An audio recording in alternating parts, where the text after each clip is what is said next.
Hello everybody, welcome to my channel.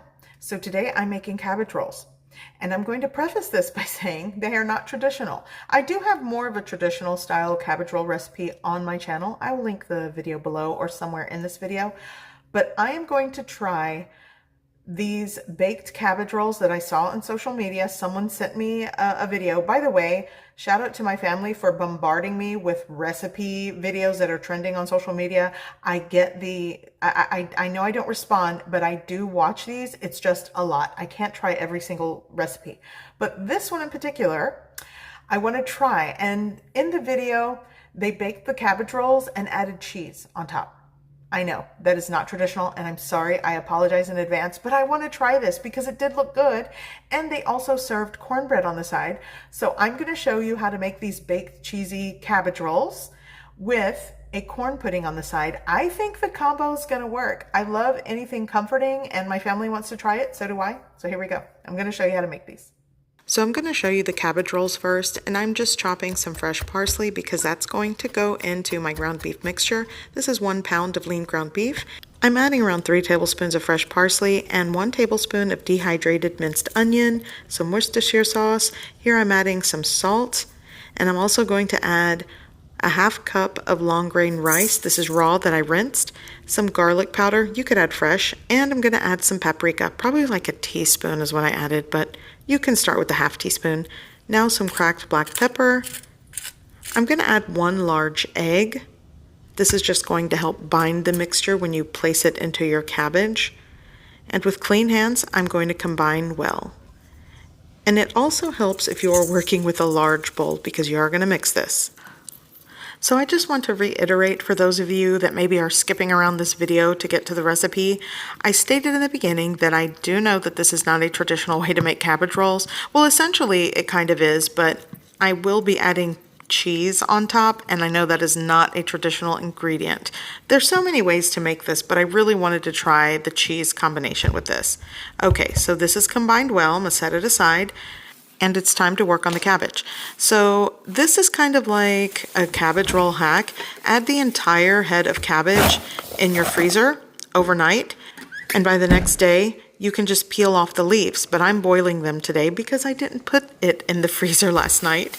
So first you'll want to rinse it and then remove the core. This is going to allow the cabbage leaves to sort of peel off like petals. It makes your work a lot easier. So just carefully remove the core.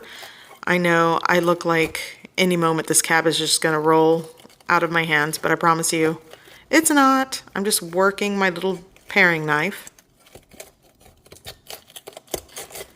And now just kind of pull that out.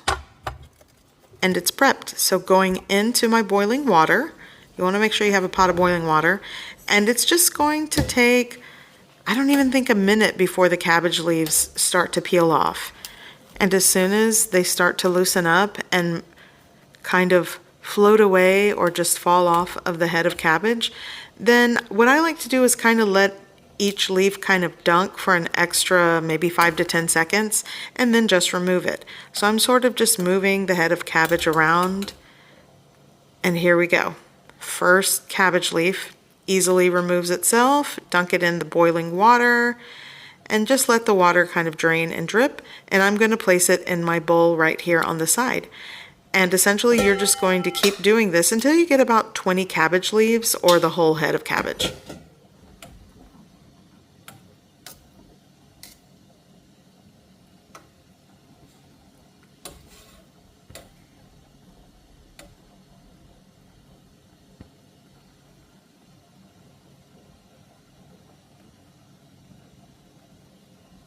Now you'll want to remove this fibrous rib from the cabbage leaf. This is just going to make your life easier when you go to roll it, and you just sort of do this triangle shape and cut it out. Just like this. And that will not fold easily, so that's why you want to remove it. So you're going to end up with your cabbage leaf like this, and just repeat the process for all of your leaves. And like I said, you want to make sure for this recipe, you at least minimum have 16 cabbage leaves that are good to roll. If not, just, the whole head of cabbage, at least 20 works. So now I'm just going to scoop on like 2 heaping tablespoons of my ground beef mixture. And I know you'll want to be tempted to just add tons of ground beef, but I promise you, if you add too much, it'll just be so hard to secure and roll. So I say maybe somewhere between 2 to 3 tablespoons. And you'll notice I'm rolling this kind of wonky. For some reason, that first cabbage roll, I just can't remember how to roll it, but I'm going to show you. I progressively get better at this. It took about 3 rolls for me to remember, but there, that's rolled.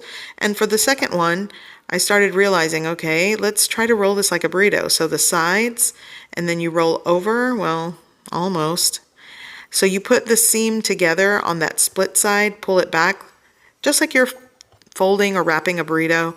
The sides go in, and then you finish out the roll, and there's that. I know that looks so complicated, but I promise. Look, this one, it gets a lot easier. So I realized you put the split part towards you, and then you add your ground beef mixture. Try not to overstuff or fill that, and then you kind of lap over the split part, fold over the sides, and then you roll. And it just, you kind of get into the groove of things. And you put it seam side down in your baking dish, by the way. So just repeat the process for all of your rolls. And you see how easy I kind of like got really good at this. By the way, I love making cabbage rolls, especially around the holidays. Okay, so that goes into my baking dish. I'm working with a 9x13, and I ended up getting 16 cabbage rolls with the entirety of that ground beef mixture. So pretty good. Now I'm going to make the tomato sauce mixture. I'm going with a 14.5 ounce can of beef broth. I love the Swanson's brand, and 8 ounces of tomato sauce. This is a really easy sauce. Now I'm going to add a splash of red wine vinegar, maybe like a teaspoon and a half, and a tablespoon of light brown sugar. I'm going to shake in maybe like a 1/4 teaspoon of onion powder. I kind of eyeballed this. And I'm going to go in with some paprika, some cracked black pepper, and I'm going to give it a mix. And you'll want to taste this for salt or seasoning. The Swanson's canned beef broth kind of comes salted, so I'm not adding extra salt, but taste it. Now just pour this all over your cabbage rolls.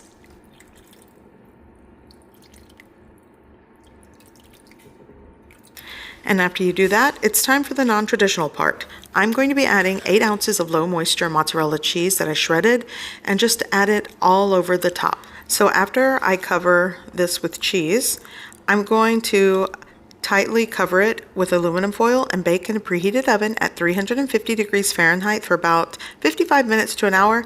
And I'm going to remove the foil around the last 20 minutes of bake time. Now for the Jiffy corn pudding. 1 box of Jiffy mix goes into a bowl. And I'm going to whisk this to break up the lumps. It's kind of lumpy. Now I'm going to add 2 large eggs. You might want to crack these on the side in a bowl, but you know, sometimes I like to live on the edge. I'm adding a can of cream-style corn. That's going in. I'm also adding 1 stick of butter that I melted. That is a 1/2 cup or 113 grams of butter melted. 8 ounces of sour cream. And I'm just going to scrape that out of the container. And I'm going to combine and whisk this well.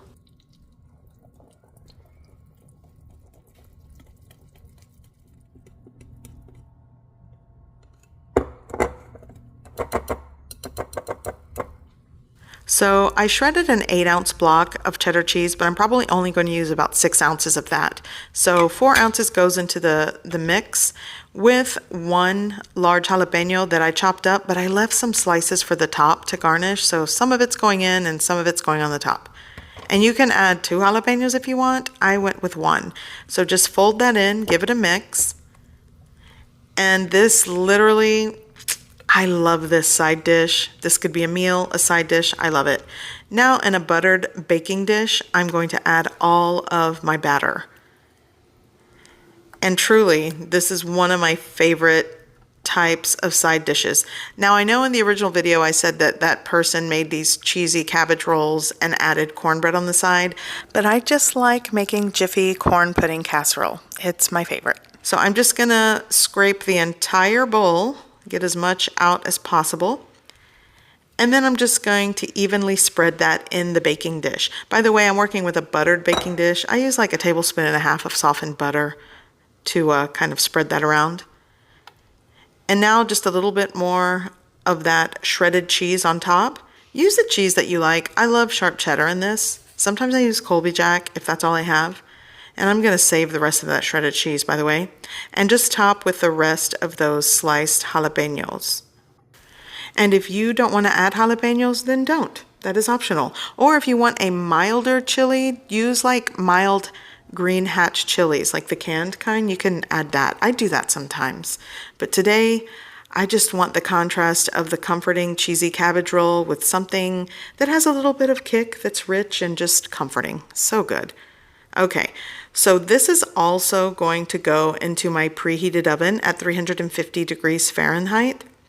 And all of this is going to take maybe like 50 minutes to an hour. It just depends. But we're at 55 minutes. I'm taking this out. It's done. And it smells amazing. Just, oh, look at this. This is going to be so good for dinner. It smells good, right? Be careful. Don't tilt it. Oh my God, it's perfect. Okay, oh, it smells so good.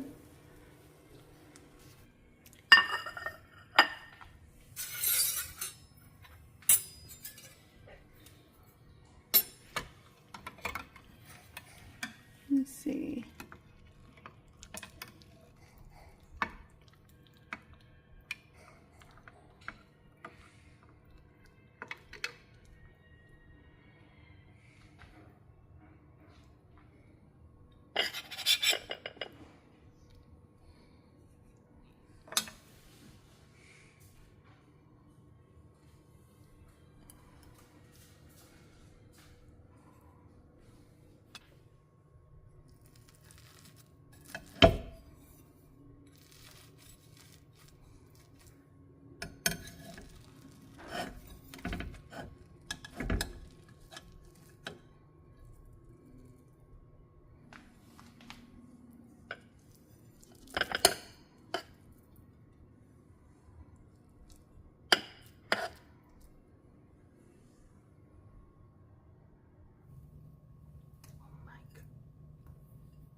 This alone is just so good. I could eat this as a meal.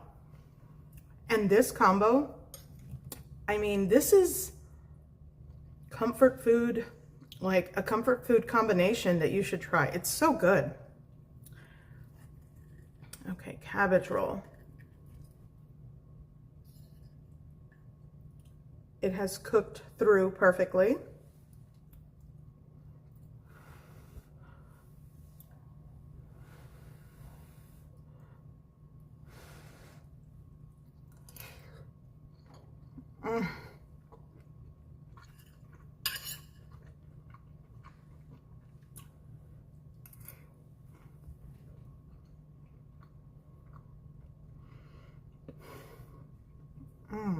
So I hope you give this recipe a try.